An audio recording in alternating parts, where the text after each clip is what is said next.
इस वक्त हम पूरी तरीके से निष्पक्ष रूप से जमुई के लिए काम कर रहे हैं। हर बार चाहे वो विधानसभा की बात हो या किसी मंत्री के पास या किसी प्रधान सचिव के पास जाके विकास के बारे में बात करनी हो, जमुई के विकास के बारे में बात करनी हो, हम हर वक्त जमुई के लिए ही सोचते हैं और जमुई की आवाज़। नमस्कार, आप देख रहे हैं न्यूज़ फॉर नेशन और मैं हूं सुमित आपके साथ। मेरे साथ मौजूद हैं जमुई की भाजपा विधायक श्रेयसी सिंह, जो कि गोल्डन गर्ल से नाम से विख्यात हैं। आइए इनसे बात करते हैं। सबसे पहले तो बहुत बहुत बधाई आपको। धन्यवाद। सबसे पहला सवाल है हमारा कि आप अभी जो नेशनल शूटिंग चैम्पियनशिप थे उस पर ब्रॉन्ज मेडल जीता आपने। ब्रॉन्ज मेडल जीतने के बाद आगे की क्या योजना है? देखिए, नेशनल चैम्पियनशिप हर एक शूटर के लिए एक इम्पॉर्टेंट चैम्पियनशिप होती है, इसलिए क्योंकि इसके बाद हम लोग का सिलेक्शन ट्रायल का प्रोसेस शुरू होता है और फिर भारत के लिए खेलने का मौका मिलता है। तो नेचुरली एक चैम्पियनशिप इम्पॉर्टेंट भी होती है और साल में एक बार होती है, तो इसका वर्थ भी है। और अच्छा लगता है कि बहुत सारे खिलाड़ियों से मिलने का मौका भी मिल जाता है और साथ ही साथ अगर अच्छा प्रदर्शन रहता है तो फिर भारत का प्रतिनिधित्व करने का मौका मिलता है। सरकार की तरफ से कोई प्रोत्साहन मिला है जीतने के बाद? मुझे लगता है एक सोशल मीडिया ट्वीट आया था। सोशल मीडिया ट्वीट आया था। जी। बिहार सरकार की तरफ से कोई प्रोत्साहन? जी भाई, सोशल मीडिया ट्वीट आया था, फ़ोन तो नहीं आया अभी तक।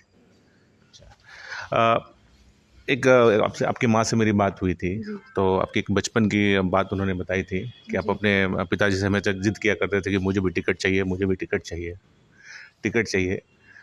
जब वो मक्का के सांसद थे तब। टिकट नहीं चाहिए, हम भी पॉलिटिक्स में आएंगे। हम भी पॉलिटिक्स में आएंगे तो इतना ज्ञान भी नहीं था हमको कि टिकट लेना होता है उस वक्त, जिस वक्त की बात आप कर रहे हैं। तो उन्होंने कहा था कि जब आप बड़ी हो जाएंगे तो मैं अपना टिकट आपको दे दूंगा। तो अगर भाजपा ने आपको टिकट दिया बांका से तो क्या लोकसभा चुनाव लड़ेंगे? हाँ, निश्चित रूप से लड़ेंगे। हम तो पहले ही कहते आ रहे हैं कि जो भारतीय जनता पार्टी का डिसीजन होगा हम उसके साथ रहेंगे। बांका जब से आपके पिताजी का देहांत हुआ उसके बाद बांका का जो सीट है वो दूसरे लोग जीत रहे हैं, काम कर रहे हैं, लेकिन जो विकास उस टाइम हुआ था अभी वो विकास की गति धीमी हो गई और बहुत सारे सपने भी अधूरे रह गए हैं। कैसे उन सपनों को पूरा कीजिएगा? देखिए, वर्तमान में हम जमुई के विधायक हैं और आपसे यही अनुरोध होगा कि जमुई के विकास को लेकर जितनी बात है, जितनी चर्चा है वो करने दीजिए। आने वाले समय में कौन सांसद बनेगा, कौन किस पद को सुशोभित करेगा, ये समय ही बता सकता है। इस वक्त हम पूरी तरीके से निष्पक्ष रूप से जमुई के लिए काम कर रहे हैं। हर बार चाहे वो विधानसभा की बात हो या किसी मंत्री के पास या किसी प्रधान सचिव के पास जाके विकास के बारे में बात करनी हो, जमुई के विकास के बारे में बात करनी हो, हम हर वक्त जमुई के लिए ही सोचते हैं और जमुई की आवाज़। छोटे से छोटे लोग हमारे पास आते हैं, हर तरह की बातें करते हैं। ख़ास तौर से जो महिलाएं हैं, जो यूथ है, वो आगे बढ़ के बात करती हैं, वो आगे बढ़ के अपना काम कराना चाहती हैं। और मुझे लगता है कि बहुत अंदर ही अंदर मुझे बहुत खुशी होती है कि इन सभी लोगों के आँख में एक उम्मीद की किरण दिखती है। एक ऐसा लगता है कि ये लोग एक ऐसे जनप्रतिनिधि के पास आ रहे हैं जिनके पास खुलकर अपनी बात कह सकें। तो इसीलिए जमुई के लोगों से एक स्पेशल अटैचमेंट है और क्योंकि जमुई की बेटी हैं तो ज़ाहिर सी बात है कि घर छोड़ना इतना आसान नहीं है। कुर्नी का उपचुनाव है कल, क्या लग रहा है बीजेपी जीत हासिल करेगी? निश्चित रूप से बीजेपी जीत हासिल करेगी। आसपास कोई नहीं रहेगा और कुर्नी एक हम सभी लोगों के लिए एक महत्वपूर्ण विधानसभा की सीट है और बहुत ज़ोरों शोरों से सभी पार्टी, सभी कैंडिडेट, सभी प्रत्याशी चुनाव लड़ भी रहे हैं। लेकिन जीत में कोई दो राय नहीं है, भारतीय जनता पार्टी पूर्ण रूपन विजयी होगी। शूटिंग आपका पैशन है, अब राजनीति में है, तो ऐसा नहीं लग रहा कि अब शूटिंग पीछे छूट रहा है? नहीं, बिल्कुल ऐसा नहीं लग रहा। हम तो बहुत धन्यवाद देते हैं अपने कार्यकर्ताओं के, अपने पार्टी की और जमुई की जनता की कि जब हम शूटिंग के लिए कुछ दिन के लिए जमुई में नहीं रहते, पटना में नहीं रहते, तो हमारा काम जिस तरह से हम चाहते हैं उसी तरह से आगे बढ़ता रहता है। और जब भी कोई पदक जीतते हैं तो जमुई के जितने भी लोग हैं, चाहे वो सोशल मीडिया के माध्यम से हो, मोबाइल के माध्यम से हो या घर आने के माध्यम से हो, जमुई की जनता उतनी ही हर्षोल्लास के साथ, खुशी के साथ हमारे पदक को हमारे साथ सेलिब्रेट करती है। तो मुझे नहीं लगता कि राजनीति की वजह से निशानेबाजी कहीं पीछे छूट रही है।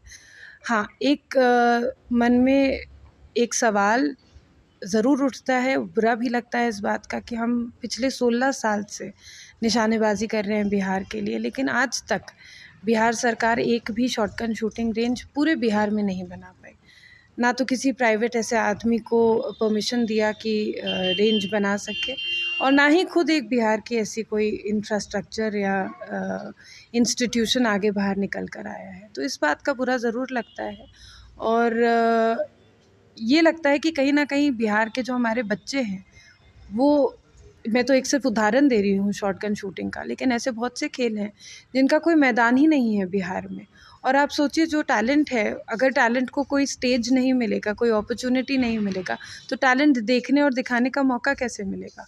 हम बार-बार कहते हैं कि बिहार में प्रतिभाओं की कमी नहीं है, बिहार में प्रतिभाओं की कमी नहीं है, प्रतिभाओं को लेकिन अगर आप इंफ्रास्ट्रक्चर डेवलप करके नहीं देंगे, तो कहाँ खोजेंगे ऐसे प्रतिभाशाली बच्चों को? तो इस बात का बुरा ज़रूर लगता है, और इस बात का सवाल हमारे मन में ज़रूर है कि बिहार सरकार आखिर कब एक शॉटगन शूटिंग रेंज बनाएगी और ऐसे ओलंपिक इवेंट्स का इंफ्रास्ट्रक्चर डेवलप करेगी जिसमें अभी तक बिहार के पास कोई भी इंफ्रास्ट्रक्चर नहीं है। उसमें से एक खेल मुझे लॉन बॉल का और याद आ रहा है। तो इन सब खेलों को बढ़ावा देना चाहिए बिहार सरकार को। खेल की बात आप कर रहे हैं, जमुई के विधायक हैं, अगर जमुई स्टेडियम जाकर के आप देखिएगा तो वहाँ पर गाड़ियों का जमावड़ा लगा हुआ है। बहुत लोगों ने अपील की, लेकिन अभी तक कोई कार्रवाई नहीं हुई है, तो क्या कुछ कार्रवाई करवाएंगे आप? आप देखिए, कार्रवाई करना जो सिस्टम के ब्यूरोक्रेट्स हैं और जो मंत्री पद पे बैठे हुए हैं, उनके हाथ में होता है। और जैसा आप बता रहे हैं कि बहुत लोग इसके बारे में चर्चा कर चुके हैं, उन बहुत लोगों में से हम भी एक आदमी हैं जिसने इस बात के बारे में चर्चा की थी, इस बात को उठाया था और बताया था कि यहाँ पर ये जो ट्रांसपोर्ट की जो बसेस और ट्रक्स खड़े होने की जगह नहीं, ये स्टेडियम है, बच्चों के खेलने की जगह है। और साथ ही साथ उस स्टेडियम का ज़रा हाल भी आप देख लीजिए, उसके रख रखाव का भी इसमें फ़ंड आना चाहिए, ताकि बच्चों को एक अच्छा इंफ्रास्ट्रक्चर मिल सके, मेंटेन्ड इंफ्रास्ट्रक्चर मिल सके। लेकिन क्योंकि सवाल आप ये पूछ रहे हैं, तो इसका जवाब भी आपके सवाल में ही है कि इतने लोग जब पूछते, तब भी एक, कहते हैं ना कि कान पे जू भी नहीं रेंगती है। तो बिहार सरकार का कुछ इस तरह का रवैया है खेलकूद को लेकर, और हम नहीं जानते कि कब ये रवैया वो चेंज करेंगे।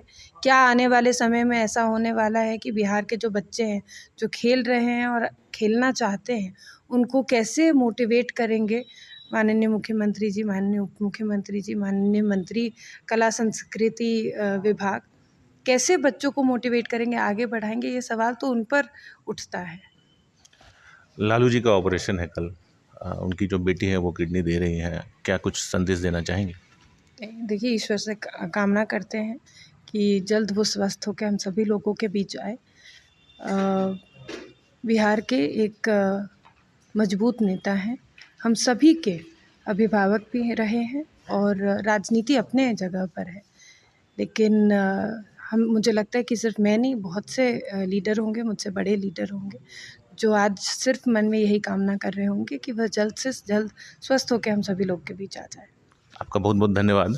तो ये थे हमारे साथ जमुई की विधायक श्रेयसी सिंह। तो क्या कुछ कहा सुना आपने, बने रहिए हमारे साथ, देखते रहिए न्यूज़ नेशन। धन्यवाद।